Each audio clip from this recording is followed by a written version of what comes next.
शुक्लाम्बरधरं विष्णुं शशिवर्णं चतुर्भुजं प्रसन्नवदनं ध्यायेत् सर्वविघ्नोपशान्तये పరమోత్కృష్టమైనటువంటి క్షేత్రాల్లో ఈ కాణిపాక క్షేత్రం ఒకటి. భగవంతుని యొక్క దేవాలయాలు ఎన్నో ఉన్నప్పటికీ వాటిలో స్వయంభూ క్షేత్రాలకి చాలా విశేషమైన ప్రాధాన్యత ఉంటుంది. భగవంతుడు తనంత తానుగా వ్యక్తమైన క్షేత్రం ఏదో దానిని స్వయంభూ క్షేత్రము అంటారు.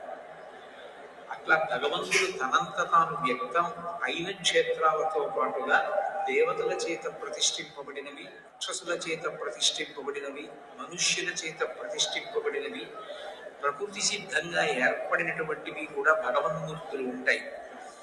బుర్రా గుహల్లో చూస్తే పైనుంచి చుక్కా చుక్కా నీరు పడుతుంటే కింద నుంచి శివలింగం కొద్ది కొద్దిగా పెరుగుతూ చూరుని తాగుతుంది. యొక్క స్వరూపం ఎక్కడ చెప్పినా కరుణామయుడు. ఆయన యొక్క ప్రధానమైన లక్షణం దయ. విఘ్నేశ్వరుణ్ణి పొద్దున్నే ఒక్కసారి చూసి నమస్కారం చేస్తే చాలు, అది లోకంలో ఎక్కడా లేని విశేషం.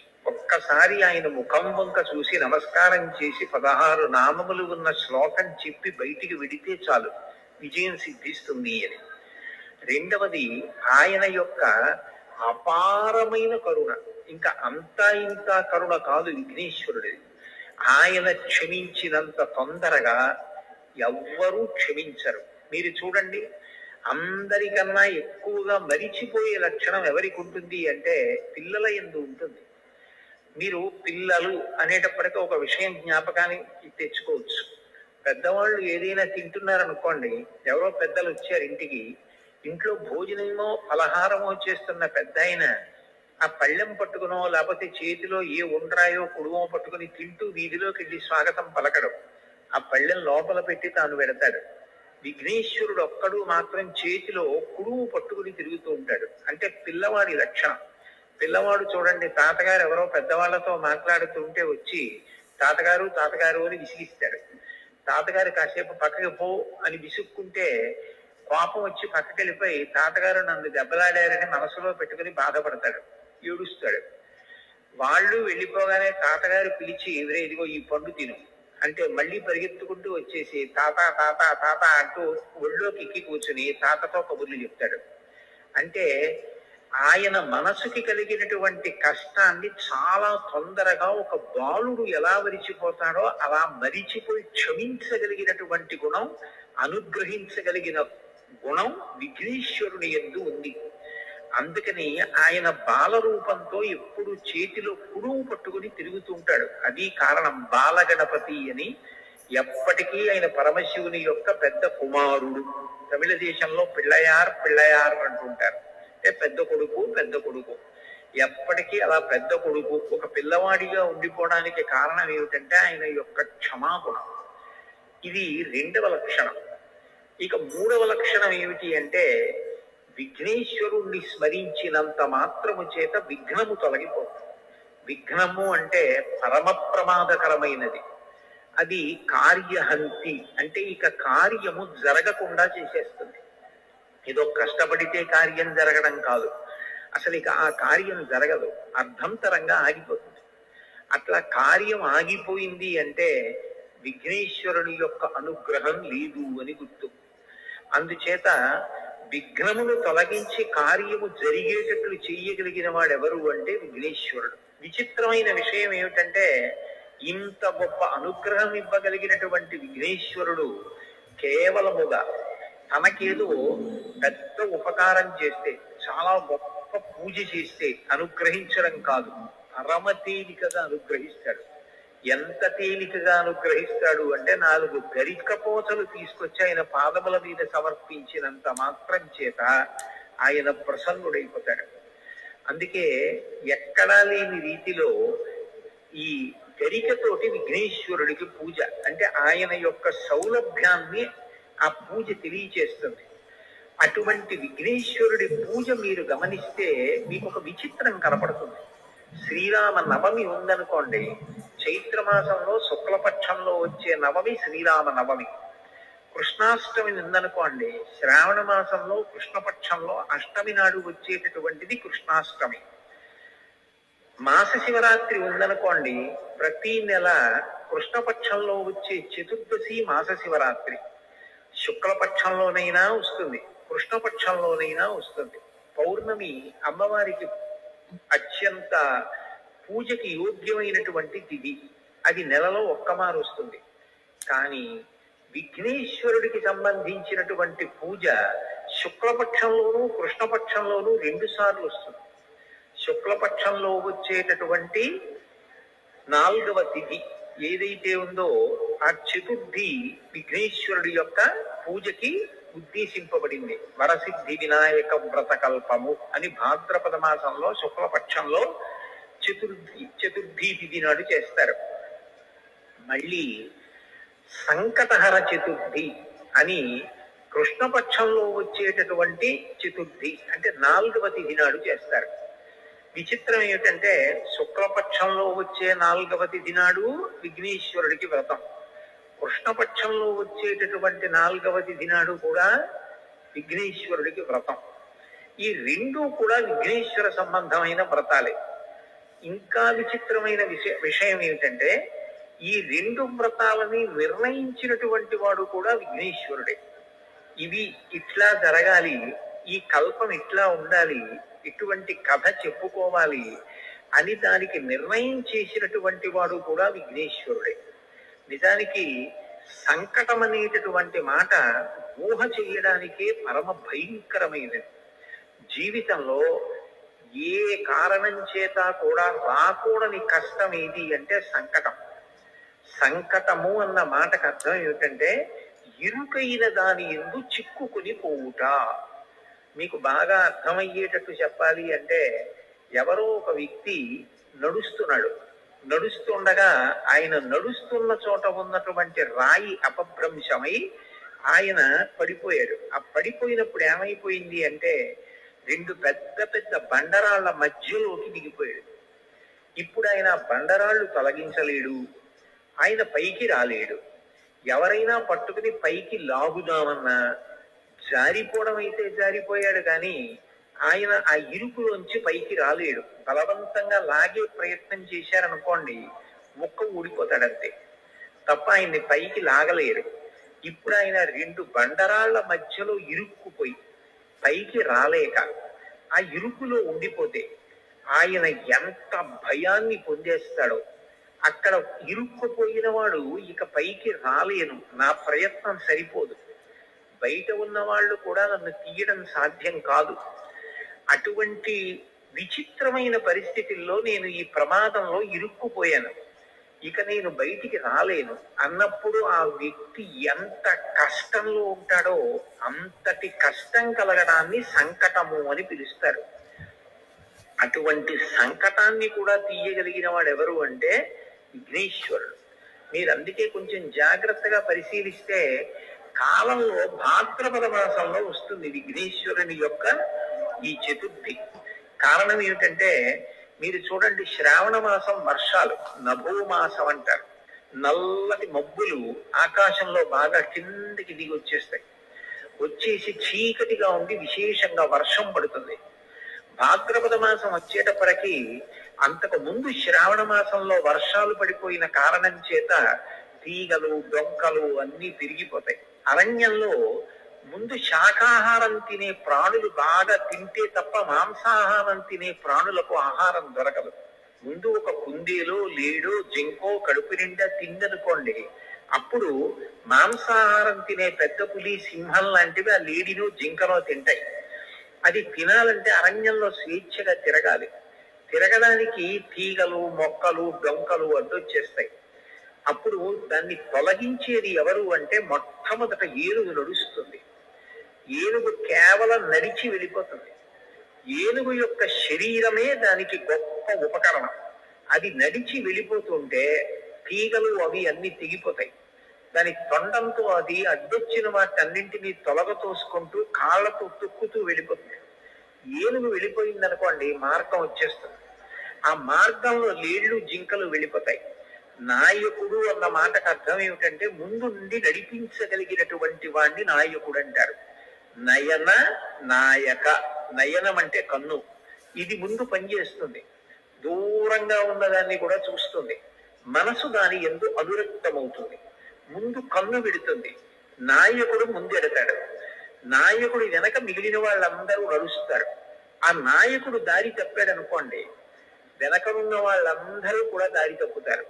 నాయకుడే గోతిలో పడిపోయాడు అనుకోండి, వెనకనున్న వాళ్ళందరూ గోతిలో పడిపోతారు.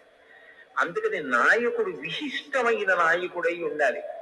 వి అన్న అక్షరానికి సంస్కృతంలో గొప్పది అన్న అర్థం ఉంటుంది, చెడ్డది అన్న అర్థం ఉంటుంది. అది సందర్భాన్ని బట్టి వి ఎలా వాడారు అన్నది చూసుకోవాలి. వినాయకుడు అంటే విశిష్టమైన నాయకుడు. విఘ్నేశ్వరుడికి ఒక్క నమస్కారం పెడితే ఆయన ముందు నడుస్తాడు. ఆయన ముందు నడుస్తున్నాడు అనుకోండి, విఘ్నములన్నిటినీ పోగొట్టేస్తాడు. మీకు ఆశ్చర్యకరమైన విషయం ఏమిటంటే, విఘ్నేశ్వరుడు విఘ్నములను పోగొట్టడమే కాదు, విఘ్నములు కల్పిస్తాడు కూడా. ఒక్కొక్క చోట ఇద్దరు వినాయకులు ఉంటారు. ఇద్దరు వినాయకులు ఉంటే గుర్తు ఏమిటంటే, ఒకడు విఘ్నకరుడు, విఘ్నాన్ని కల్పిస్తాడు. ఇంకొక ఆయన విఘ్నహరుడు, విఘ్నాన్ని తీసేస్తాడు. విఘ్నం ఎందుకు కల్పిస్తాడు అంటే, ఒకడు అత్యంత ప్రమాదకరమైన పని ఏదో చేయబోతున్నాడు అనుకోండి, వాడు సమాజానికి అంతటికీ కూడా ప్రమాదము జరిగేటటువంటి పని సమాజం మీద అక్కసుతో చేయడానికి సిద్ధపడుతున్నాడు. వాడు చేద్దామనుకున్న పని జరగకుండా విఘ్నేశ్వరుడు అడ్డొచ్చి సమాజాన్ని కాపాడతాడు. అప్పుడు ఆయన విఘ్నకరుడు. అంటే చెడు చేసే వాళ్ళకి విఘ్నం కల్పించి చెడు జరగకుండా చేసి సమాజాన్ని కాపాడతాడు. మంచి చేసే వాళ్ళకి విఘ్నం అడ్డు రాకుండా చూసి విఘ్నాన్ని తొలగించి కాపాడతాడు. అందుకని విఘ్నకరుడు, విఘ్నహరుడు అని ఇద్దరు వినాయకుడు ఒకే దేవాలయంలో కనపడితే అది గుర్తు. అటువంటి విఘ్నేశ్వరుడు సంకటహర వినాయకుడు. అంటే ఆయన సంకటంలో పడిపోయి జీవితంలో ఇక పైకి రాలేకపోయినటువంటి అత్యంత ఇరుకైన ప్రదేశంలో చిక్కుకుపోయిన వాణ్ణి కూడా, అంత కష్టంలో పడిపోయిన వాణ్ణి కూడా పైకెత్తుతాడు. నిజంగా చెప్పాలి అంటే జీవితంలో సంకటహర చతుర్థి అనేటటువంటిది చేసుకుని తీరాలి. సంకటహర చతుర్థి వ్రతం ఒక్కసారైనా చెయ్యాలి. నేనైతే ఏం చెప్తానంటే, వ్యక్తిగతంగా సాధ్యమైనంత వరకు సంకటహర చతుర్థి వ్రతాన్ని ప్రతి వారు సంవత్సరంలో ఒకసారైనా చేసుకోవడం అలవాటు చేసుకోవాలి. నేను ఎందుకు ఈ మాట అంటున్నానంటే, వేదవ్యాసుడు దేవీ భాగవతం చేస్తూ ఒక మాట అంటాడు, కాలో హి బలవాన్ కర్త సతతం సుఖ దుఃఖయోగో నరాణం పరతంత్రాణం పుణ్య పాపానుయోగత. భగవంతుడు మనకు ఒక సుఖాన్ని ఇస్తే మన పుణ్యాన్ని అడ్డుపెట్టిస్తాడు. మనకి దుఃఖాన్ని ఇస్తే మనం చేసిన పాపాన్ని అడ్డుపెట్టిస్తాడు. నేను చేసిన పుణ్యమేదో నాకేం తెలుసు, నేను చేసిన పాపమేదో నాకేం తెలుసు, అనుభవంలోకి వచ్చేశాక తెలుస్తుంది.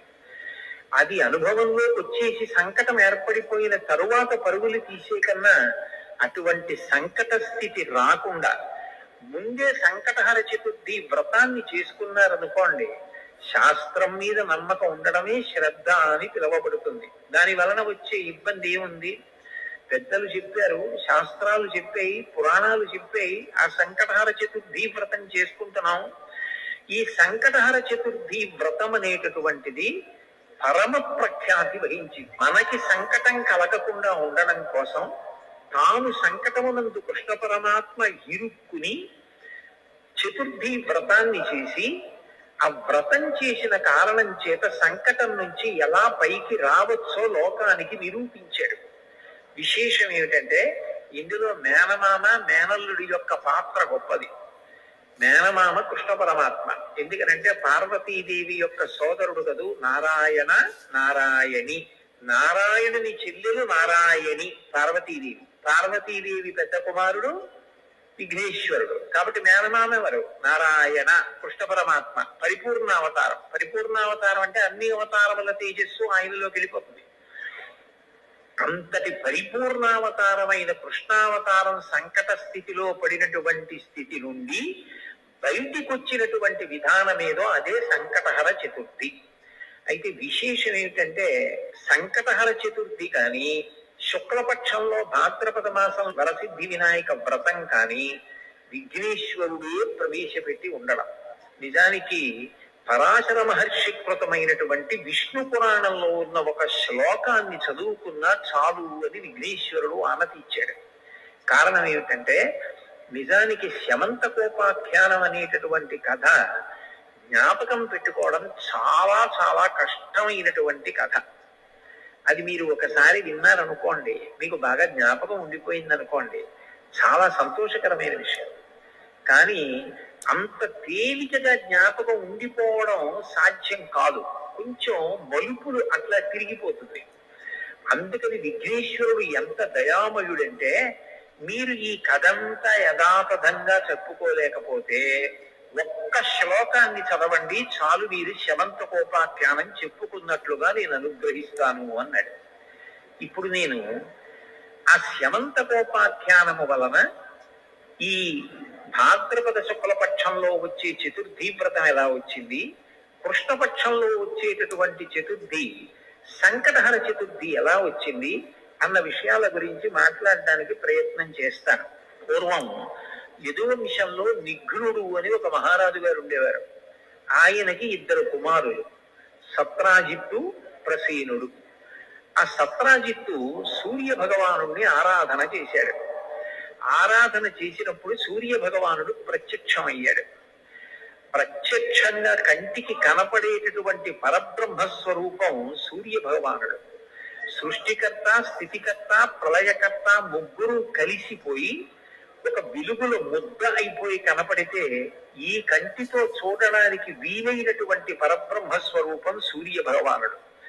అందుకే తిక్కన గారు భారతంలో నీరజాకరములు నిష్ఠయై చేసిన భవ్యతపంబు ఫలమనంగా దినసముఖాకి నందిత చక్రయుగ్మకంబులయనురాగంపు బ్రూవనంగా హరి హర బ్రహ్మ మహానుభావంబులొక్కటింకాగరగిన గట్టి అనగా అతుల వేదత్రయ లతికాచయము పెనుబందన్ పుట్టెడు మూల కందమనగా అఖిల జగముల కందర ఎగుచు జన సమాజ కరపుట హృదయ సరోజములకు ముకుళనంబును జృంభణంబును నచ్చి భానుబింబంబు పూర్వాద్రిపై విలింగి అంటారు.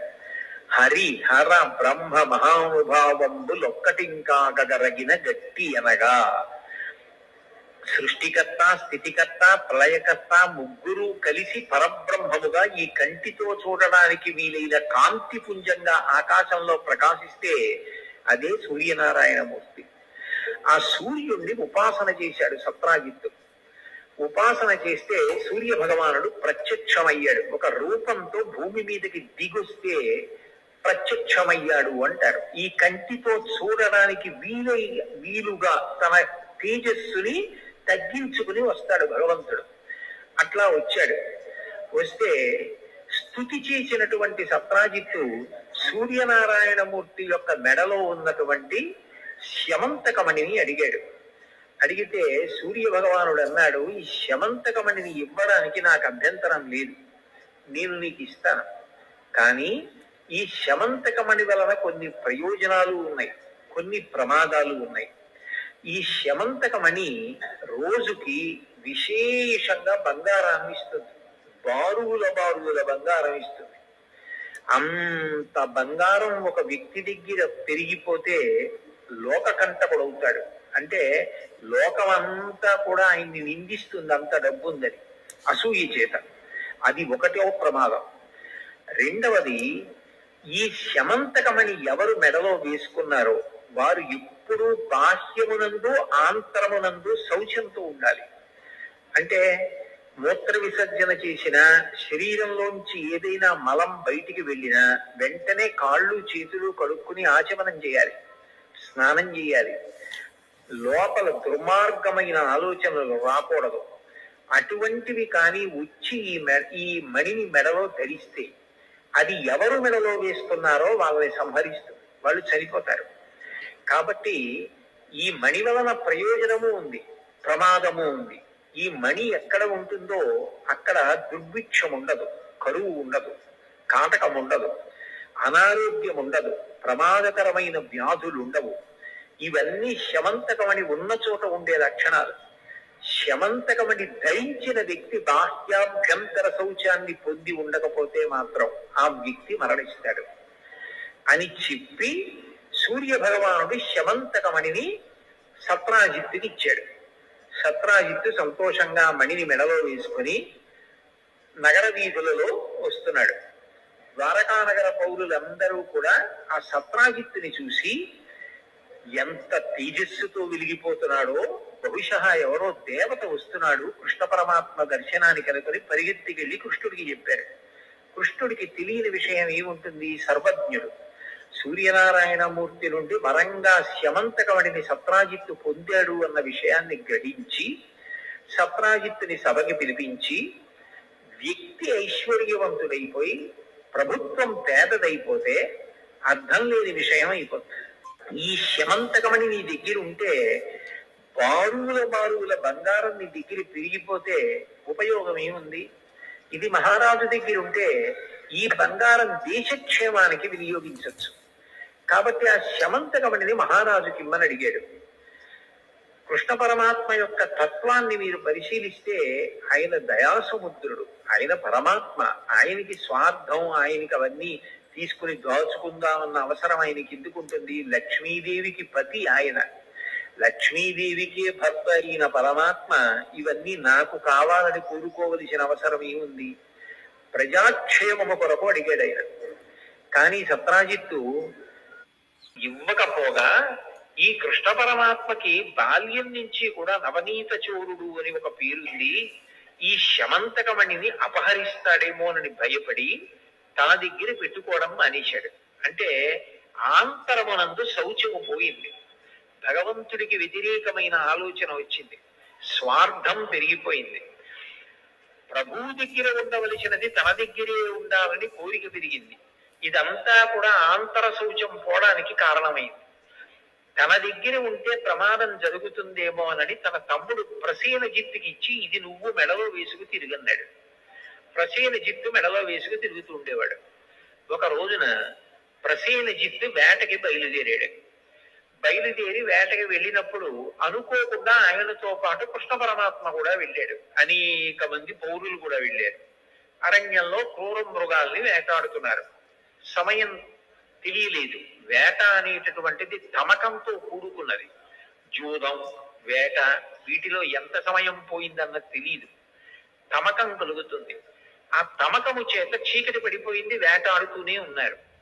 ఈలోగా ప్రసేనజిత్తు శరీర శోధన చేసుకోవలసి వచ్చింది. శరీర శోధన అంటే శరీరంలో పెరిగిపోయినటువంటి అపవిత్రమైన మలినమైనటువంటి నీరు మూత్రంగా విడిచిపెట్టేయడం, ఇటువంటి పనులు. అవి విడిచిపెడితే కాళ్ళు చేతులు కడుక్కోవాలి, ఆచమనం చెయ్యాలి, లేకపోతే బాహ్య శౌచం ఉండదు. కాబట్టి చీకటి పడిపోయే సమయానికి ప్రసేనజిత్ అరణ్యంలో శరీర శోధన చేశాడు. కానీ కాళ్ళు చేతులు కడుక్కుని ఆచమనం చేయలేదు. దాంతో బాహ్య శౌచం పోయింది.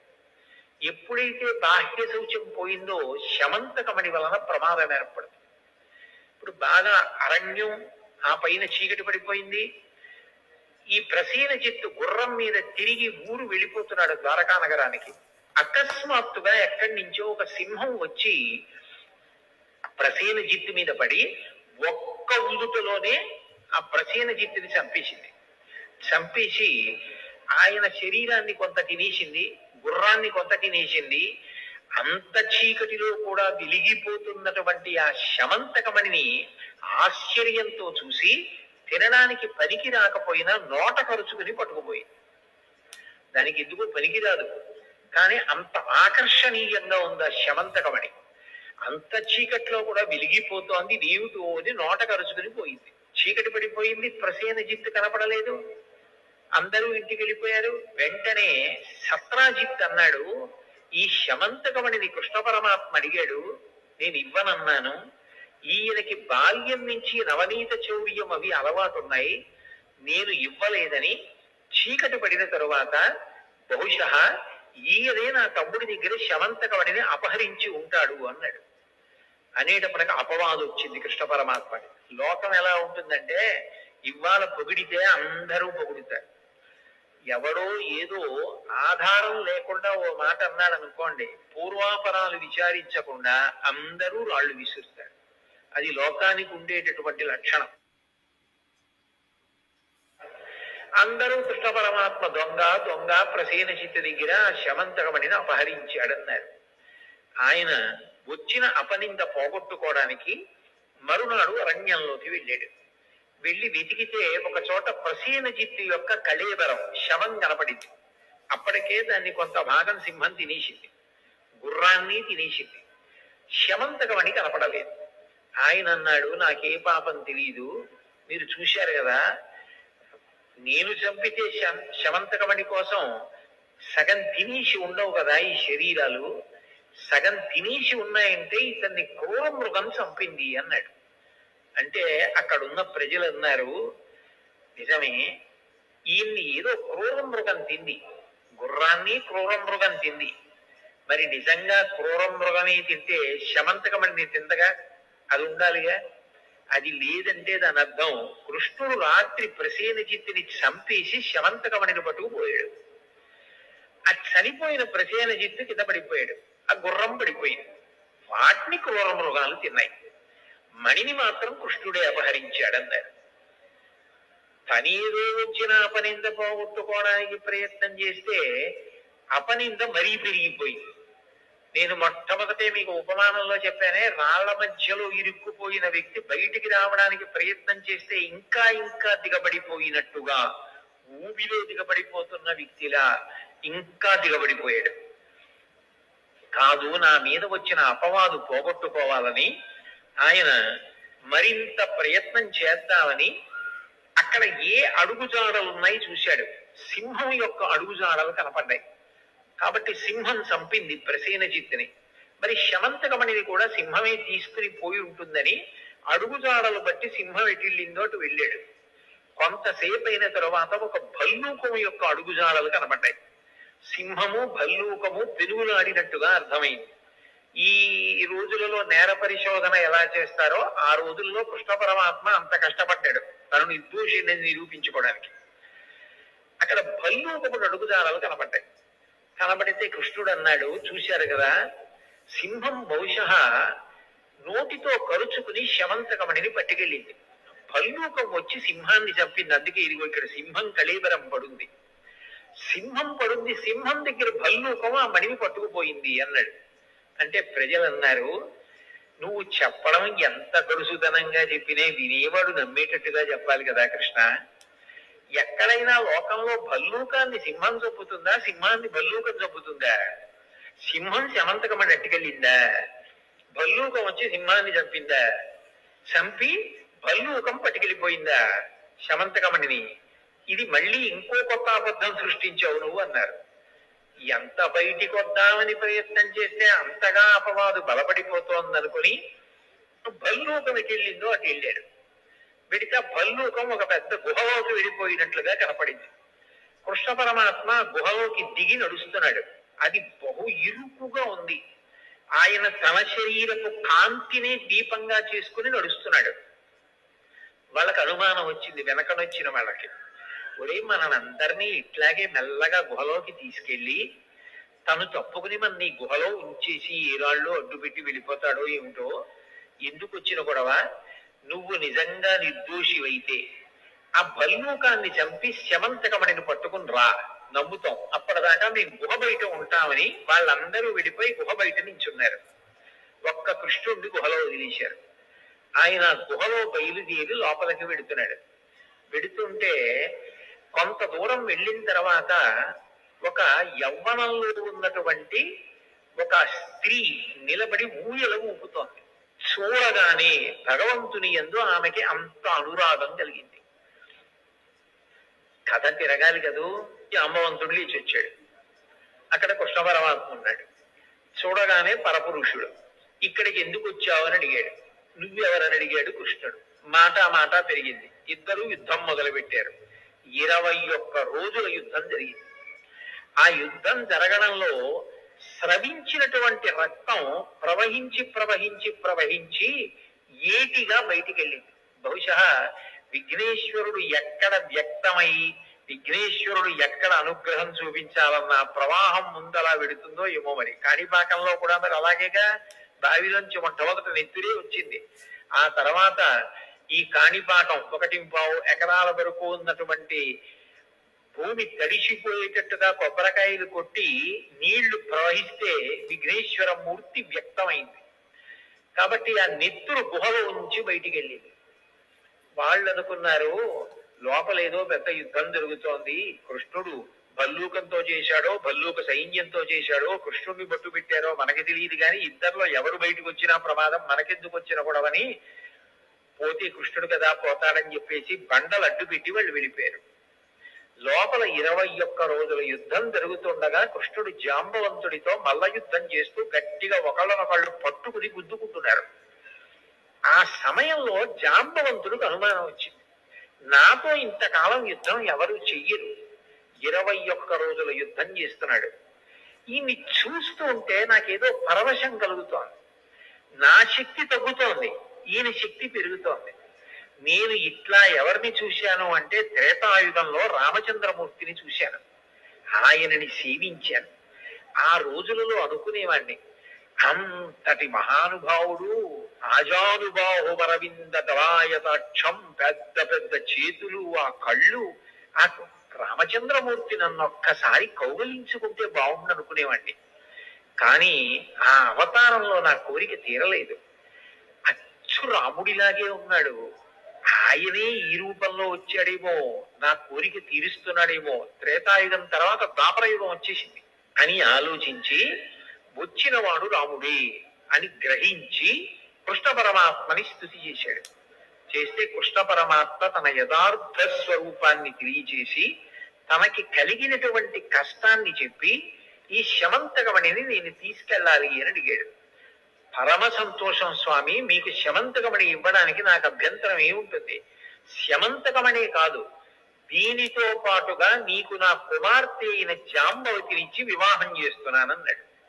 అంటే ఇప్పుడు మీరు బాగా గుర్తుపట్టాలి, శమంతకోపాఖ్యానంలో శమంతకమణి కృష్ణుడికి పెళ్లిళ్లు చేయడం మొదలెట్టింది. శమంతకమణితో పాటు జాంబవతి కూడా లభించింది. ఇప్పుడు కృష్ణుడు జాంబవతిని శమంతకమణిని తీసుకుని ద్వారకా నగరానికి వచ్చి, ఇదిగో నా యందు ఏ దోషం లేదు, శమంతకమణిని తీసుకొచ్చాను, సత్రాజిత్తు నీకు ఇచ్చేస్తున్నాను, నేను మీ తమ్ముడిని చంపలేదు, ఇప్పటికైనా నమ్ముతావా? జాంబవంతుడు తీసుకెళ్లాడు, ఇదిగో జాంబవంతుడిని ఓడించి తీసుకొచ్చాను, జాంబవతిని కూడా పరిణయమాడుతున్నాను అని చెప్పాడు. సత్రాజిత్తు చాలా పరితాపం పొందాడు. అక్కడతో అయిపోతే సంకటహర చతుర్థి శమంతకోపాఖ్యానం గుర్తుపెట్టుకోవడం కష్టం అనవలసిన అవసరం ఏముందండి? కానీ అక్కడతో అవలేదు కదా. సంకటంలో పడిపోవడం అంటే అంత తేలిగ్గా వదిలిపెడుతుందా సంకటం అన్నది? ఆ సత్రాజిత్ అన్నాడు, నాకు మగపిల్లలు లేరు, ఉన్నది ఒకే ఒక ఆడపిల్ల సత్యభామ, ఆ సత్యభామని నీకు ఇచ్చి పెళ్లి చేస్తాను, ఎందుకంటే నేను నీ మీద అపవాదు వేశాను, మా తమ్ముడిని చంపేశామని, నువ్వింత కష్టపడి నాకు శమంతకమని నీకు ఇచ్చావు, నా పాపం పోవాలంటే నా కూతుర్ని నీకు ఇచ్చి పెళ్లి చేస్తాను, నా కూతుర్ని వివాహం చేసుకోమని సత్యభామనిచ్చి పెళ్లి చేశాడు. ఇప్పుడు రెండో పెళ్లి శమంతకమణి వల్ల. ఉన్నది నాకొక్క కూతురు, ఎప్పటికైనా ఈ మణి అల్లుడికే వెళ్ళాలి, కాబట్టి ఈ మణి నీకు ఇచ్చేస్తాను, తీసేసుకోమన్నాడు. తీసేసుకోమంటే కృష్ణ పరమాత్మ అన్నాడు, ఇప్పటికే దాన్ని అడిగినందుకే నా మీద అపవాదులు వచ్చాయి, నువ్వు నాకు కోరి కోరి ఇచ్చినా దాని వలన ఏ ఇబ్బంది వస్తుందో నీ దగ్గరే పెట్టుకో, తర్వాత చూద్దాం, నీకేమైనా అయిపోతే అప్పుడు చూద్దాం, నీ దగ్గర ఉంచమన్నాడు. సత్రాజిత్తు దగ్గర ఉంచుకున్నాడు. అక్కడ వరకు కథ బాగుంది కదా, కొంతవరకు గుర్తుపెట్టుకోవచ్చు. కానీ ఇబ్బంది ఎక్కడ వచ్చిందంటే, ఆ కాలంలో అక్రూరుడు, కృతవర్మ, శతధన్వుడు అని ముగ్గురు ఉండేవారు. అక్రూరుడు మహాభక్తుడు, మీరు అక్రూరుడు గురించి వినుంటారు. కంస సంహారానికి భాగవతంలో బలరామకృష్ణుల్ని తీసుకెళ్లింది అక్రూరుడి, అంతటి మహాభక్తుడు అక్రూరుడు. అటువంటి అక్రూరుడు, కృతవర్మ, శతధన్వుడు, వీళ్ళు ముగ్గురు సత్రాజిత్తుని సత్యభామనిచ్చి పెళ్లి చెయ్యమని అడుగుతూ ఉండేవాడు. అడిగితే సత్రాజిత్ అనేవాడు, ఇంకా నిర్ణయించుకోలేదు, ఈ ముగ్గురులో ఎవరికో ఒకళ్ళకి ఇచ్చి వివాహం చేస్తానంటూ ఉండేవాడు.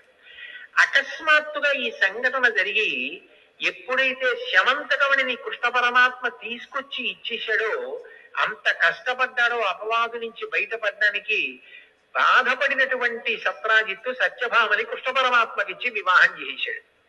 దాంతో వాళ్ళ ముగ్గురికి కోపం బయలుదేరి, మాకిస్తానన్న సత్యభామని ఇవ్వకుండా కృష్ణుడికి ఇచ్చాడు అని. అవకాశం కోసం ఎదురు చూస్తున్నారు. ఒకానొకప్పుడు పాండవుల్ని లక్క ఇంట్లో పెట్టి కాల్చేశారు అని చెప్పి వాళ్ళు దగ్ధమైపోయారని వార్త బయలుదేరింది. ఆయనకి తెలియదా కృష్ణ పరమాత్మకి వాళ్ళు బ్రతికున్నారని తెలుసు. కానీ ధృతరాష్ట్రుణ్ణి ఏదో సేద తీర్చడానికి పరామర్శించడానికి వెళ్ళినట్టుగా హస్తినాపురానికి వెళ్ళాడు. ఇదే అవకాశం, కృష్ణుడు లేడు ఊళ్ళో, ఇప్పుడే సత్రాజిత్తు మీద ప్రతీకారం తీర్చుకోవాలని అక్రూరుడు, కృతవర్మ, శతధన్వుడు ముగ్గురు సత్రాజిత్తు ఇంట్లోకి ప్రవేశించి ఆ శమంతకమణిని అపహరించారు. అపహరించిన తర్వాత ఈ శతధన్వుడు అన్నాయని ఇంకొంచెం దూరం వెళ్ళి ఆ సత్రాజిత్తుని సంహరించేశాడు. చంపేసి ముగ్గురు కలిసి పారిపోతున్నారు. భక్తి అన్నది ఒక్కొక్కసారి ఉద్ధాన పతనానికి లోనవుతూ ఉంటుంది. అప్పుడప్పుడు కష్టం వచ్చినప్పుడు ఏమిటి దేవుణ్ణి పట్టుకున్నాను నాకేమొచ్చిందని ఆ భక్తి పోతూ ఉంటుంది, మళ్ళీ నిలబడుతూ ఉంటుంది. అక్రూరుడు తప్పు మనకి ఎందుకు ఈ పనులు, అసలు ఎందుకు ఇట్లాంటి పని చేశాను, కృష్ణ పరమాత్మకి సత్యభామ దక్కితే నేను ఎందుకు అసూయ పడాలని బాధపడ్డాడు. శతధన్వుడు తొందరపడి మరి సత్రాజిత్తుని కూడా చంపేశాడు. ఈలోగా మళ్ళీ కృష్ణుడు వచ్చేస్తున్నాడని కబురు అందింది. మామగారు చనిపోయాడని కబురు వెళ్ళింది కృష్ణుడికి. వెనక్కి వస్తున్నాడు. వస్తే చంపేస్తాడేమో అని భయపడి ఆ శమంతకమణిని తీసుకొచ్చి అక్రూరుడి దగ్గర పడేసి, నువ్వు భక్తుడివి, నిన్నైతే ఏం చేయడు, నీ దగ్గర దాచుకో అని చెప్పి శతధన్వుడు మంచి వేగంగా వెళ్ళిపోగలిగిన గుర్రం ఎక్కి పారిపోతున్నాడు. కృష్ణుడు రాని వచ్చాడు. సత్రాజిత్తుని ఎవరు చంపారని భోగట్టా చేశాడు. చేస్తే శతధన్వుడు చంపేశాడని తెలిసింది. వెళ్ళి అన్నగారు బలరాముడిని కూడా రథం మీద ఎక్కించుకుని ఆ శతధన్వుడిని వెంబడించాడు. ఆయన గుర్రం మీద వెళ్ళి వెళ్ళి వెళ్ళి పారిపోతుంటే గుర్రం బడలిపోయి పడిపోయి మరణించింది. ఈ శతధన్వుడు వెనక కృష్ణుడు వచ్చేస్తున్నాడన్న భయంతో పరిగెత్తుకుంటూ చెట్ల మధ్య నుంచి వెళ్ళిపోతున్నాడు. రథం ఎలా వెళుతుంది, మనిషి వెళ్ళినట్టుగా రథం వెళ్ళలేదుగా చెట్ల మధ్య. అందుకని కృష్ణుడు అన్నాడు రథం దిగి, అన్నయ్య నువ్వు రథంలో కూర్చో, నేను వెళ్ళి శతధన్వుణ్ణి శిక్ష వేసి ఆ శమంతకమణిని తీసుకొస్తానని చెప్పి అన్నగారిని బలరాముడి రథంలో కూర్చోబెట్టి తాను పరిగెత్తుకుంటూ వెళ్లి శతధన్వుడిని పట్టుకుంటే శతధన్వుడితో యుద్ధం జరగడంలో శతధన్వుడిని సంహరించి ఒళ్ళంతా వెతికాడు. శమంతకమణి కనపడలేదు. ఆయన అక్రూరుడి దగ్గర పెట్టేశాడు. అక్రూరుడు ఇంతటి మహానుభావుడు కృష్ణ పరమాత్మకి ముఖం ఎలా చూపిస్తానని ఆ ఊళ్ళో ఉండకుండా కాశీ వెళ్ళిపోయాడు. అది అక్రూరుడి దగ్గర ఉందని, అక్రూరుడు కాశీ వెళ్ళిపోయాడని ఎవ్వరికీ తెలియదు. కృతవర్మ దేశాలు పట్టిపోయాడు. అసలు ఆ శమంతకమణి ఎక్కడుందో ఎవరికీ తెలియదు. శతధన్వుడి దగ్గర దొరకలేదు.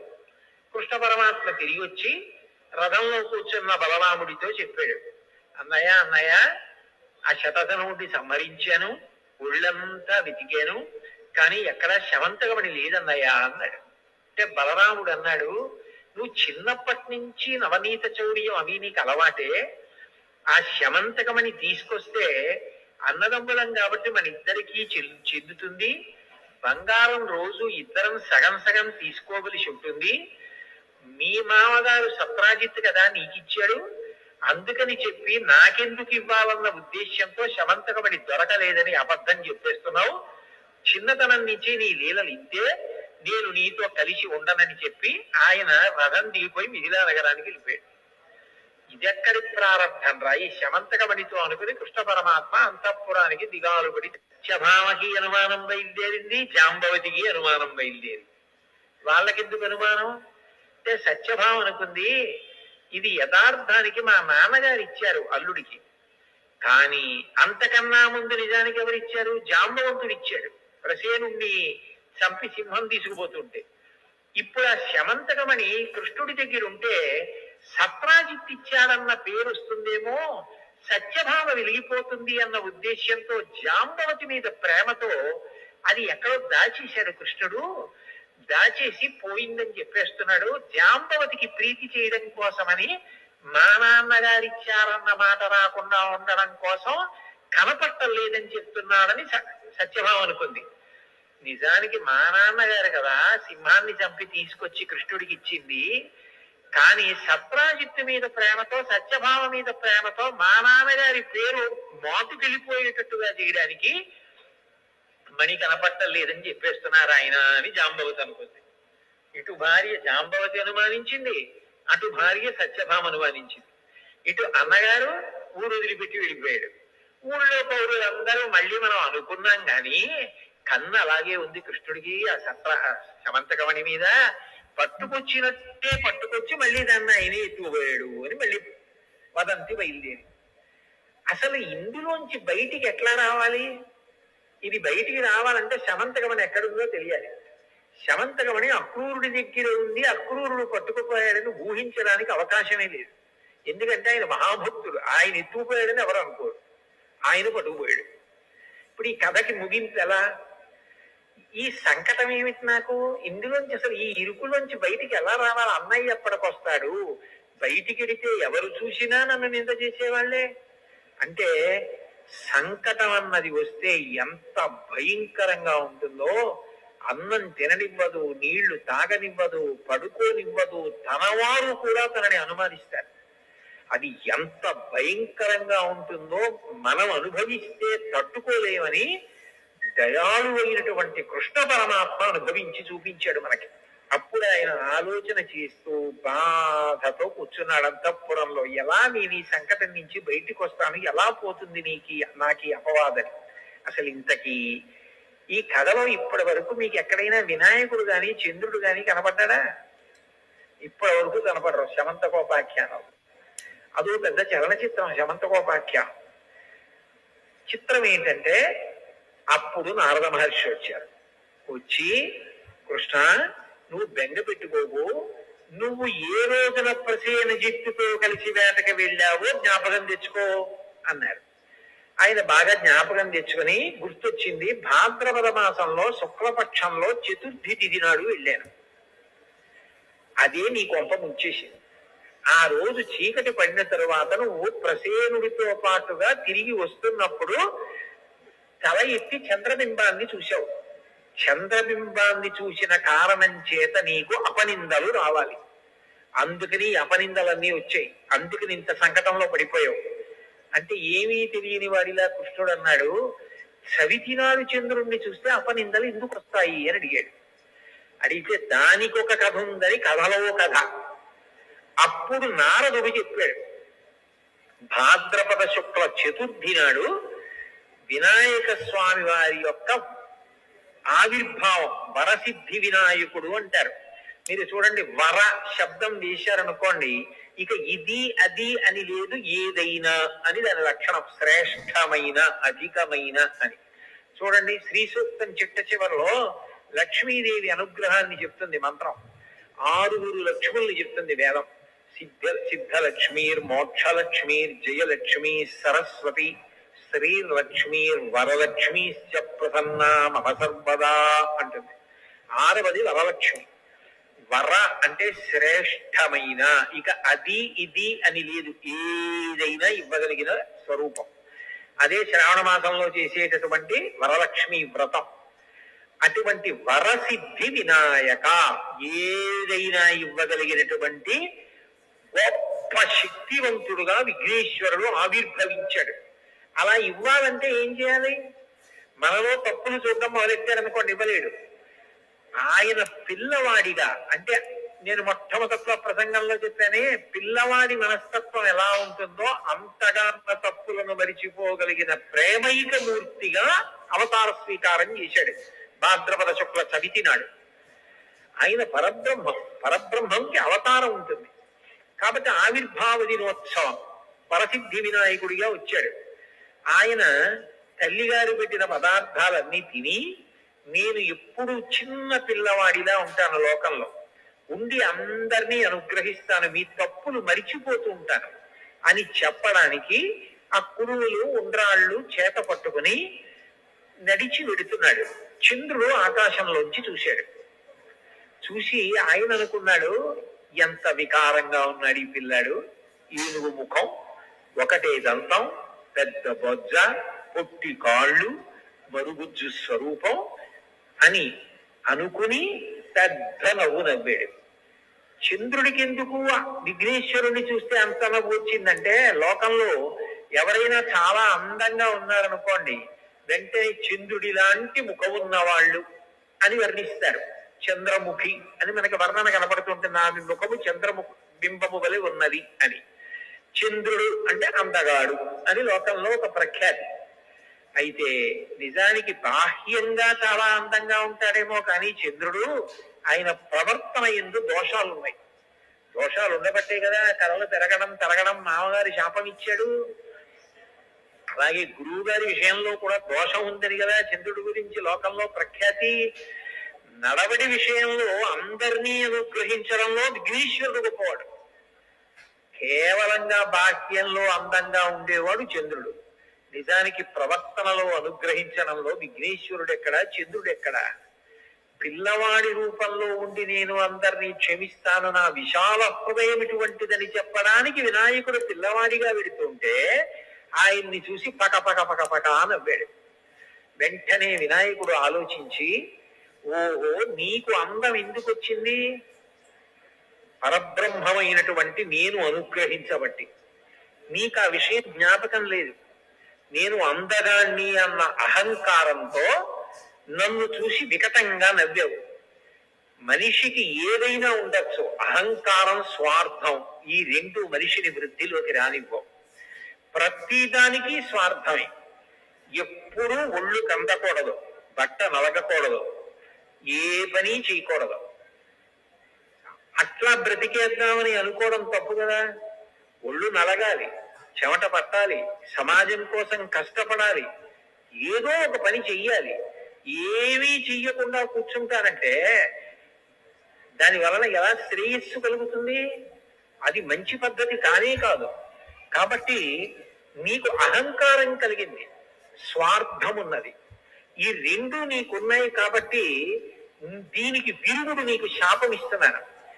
అందరూ నిన్ను చూసి అబ్బా చంద్రబింబం అంటారది కదా నీకు అహంకారం. ఇవాళ నుంచి నిన్ను ఎవరైనా చూస్తే లోకంలో వాళ్ళకి అపనిందలు వస్తాయి అని శపించాడు విఘ్నేశ్వరుడు. వెంటనే లోకంలో ఉన్న వాళ్ళందరూ ఈ వార్త తెలిసింది. చంద్రబింబం కనపడింది అనుకోండి, భాద్రపద శుక్ల చవితి నాడు కాదు, ఎప్పుడైనా సరే చంద్రబింబం కనపడింది అనుకోండి అపవాదులు వస్తాయి. అయ్య బాబోయ్ అని చీకటి పడేటప్పటికీ చంద్రుణ్ణి చూడడం మానేశారు. అందరూ ఉత్తరీయాలు అడ్డు పెట్టుకుని ఈ చంద్రుడు ఒకడు ఆకాశంలో కనపడతాడో ఏమిటో బాబాయ్ అపవాదులు వస్తాయని నింద చేయడం మొదలెట్టారు. లోకానికి పోకడది. చీకటి పడకముందే పని పూర్తి చేసుకోండి, బయటికి వెడితే ఆయనూడు ఆకాశంలో అండం మొదలెట్టారు. అందరూ తనని నింద చేస్తుంటే తనని చూసేటప్పటికి పొంగిపోయిన వాళ్ళు అందరూ నింద చేస్తుంటే తట్టుకోలేక చంద్రుడు పాల సముద్రంలోకి వెళ్ళిపోయాడు. మళ్ళీ చంద్రుడు పాల సముద్రంలోకి వెళ్ళిపోతే లోకానికి ఇబ్బంది ఏమిటి అంటే ఓషధీతత్వం పోయి చంద్రుల్లోంచి అమృతం స్రవిస్తూ ఉంటుంది. ఆ పాతాళ నభస్థలాంత భువన బ్రహ్మాండమా విస్ఫుర జ్యోతిస్ఫాటికలింగ మౌళి విలసత్పూర్ణేందువంతామృతై అస్తూకప్లుతమేకమీశమనిశం రుద్రాను వాకాన్ జపం ధ్యాయే దీప్సిత గిద్దయే ధ్రువపదం విప్రోభిషించేచ్చివం బ్రహ్మాండ వ్యాప్త దేహాభసిత శివరుచాభాసమానా భుజంగై కంఠే కాళాః కపత్తాః కలిత శిశిరలాశ్చండ కోదండ హస్తాః త్రిక్షా రుద్రాక్షమాలా సరళిత వపుషశాంభవా మూర్తి వేదాః రుద్రాశ్రీ రుద్రసూక్త ప్రకటిత విభవాన ప్రయచ్చస్తు సౌఖ్యం అంటారు కదా. రుద్రాధ్యాయంలో శివలింగానికి అభిషేకం చేసే ముందు ప్రార్థన అది. ఆ చంద్రుల్లోంచి అమృతం పడుతూ ఉంటుంది, ఆయన కిరణములలోంచి అమృతం స్రవిస్తుంది. అది గింజల మీద పడింది అనుకోండి, పంట పండినప్పుడు ఎన్నేళ్లు దాచినా మళ్ళీ మీరు ధాన్యం పట్టుకెళ్ళి భూమిలో చల్లితే అందులోంచి మొక్క వస్తుంది. ఒక్క మొక్క వస్తే కంకు వస్తే ఇంత ధాన్యం వస్తుంది. అమృతతత్వం పోయిందనుకోండి, ఇక మళ్ళీ ఆ గింజ వేస్తే మొక్క రాదు. చంద్రకిరణములు లేకపోతే అమృతత్వం ఉండదు, ఓషధులు ఉండవు. ఓషధీతత్వం లేకపోతే అన్నం ఎలా దొరుకుతుంది? మళ్ళీ మళ్ళీ పంట ఎలా పండుతుంది? లోకం గగ్గోలు పెట్టి బ్రహ్మగారి దగ్గరికి వెళ్ళింది. ఏ ఇబ్బంది వచ్చినా దేవతలు గాని మనుష్యులు గాని బ్రహ్మగారి దగ్గరికి వెళ్తారు. అందరూ కలిసి బ్రహ్మగారి దగ్గరికి వెళ్ళారు. వెడితే బ్రహ్మగారు అన్నారు, ఇది విఘ్నేశ్వర శాపం చంద్రుడికి.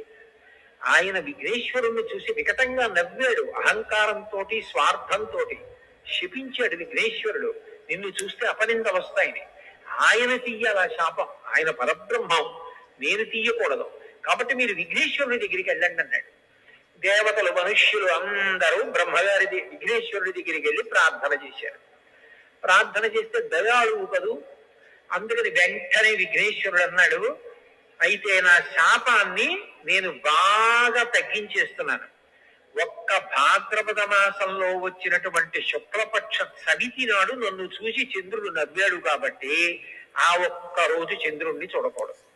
ఆ ఒక్క రోజు చంద్రుణ్ణి చూస్తే మాత్రం అపవాదులు సంకట స్థితి ఏర్పడి తీరుతుంది. మిగిలిన రోజుల్లో చంద్రుణ్ణి చూసినా పర్వాలేదు అనేటప్పటికీ ఈ వార్త పట్టుకెళ్లి పాలసముద్రంలో చంద్రుడికి చెప్పాడు. అమ్మయ్యా, విఘ్నేశ్వరుడు నాకు శాపాన్ని విముక్తి చేశాడు, ఇంకెప్పుడు నా జన్మలో అహంకారం జోలికి పోను, స్వార్థం జోలికి పోను, ఎందుకు పనికొస్తుంది వాక్యంలో అందం, విఘ్నేశ్వరుడిలా ఉండాలి మనిషి అని తెలుసుకుని చంద్రుడు చెంపలేసుకుని బయట వచ్చాడు. విఘ్నేశ్వరుడు ఎంత దయాళు అంటే ఆయన చంద్రుడు తప్పు తెలుసుకున్నాడని పొంగిపోయి నృత్యం చేశాడు. ఆయన నృత్యం చేయడానికి వచ్చారనుకోండి, వాళ్ళు చాలా విపరీతమైన లావుగా పొట్టిగా ఉన్నారనుకోండి, వాళ్ళు నృత్యం చేస్తే నవ్వుతారు.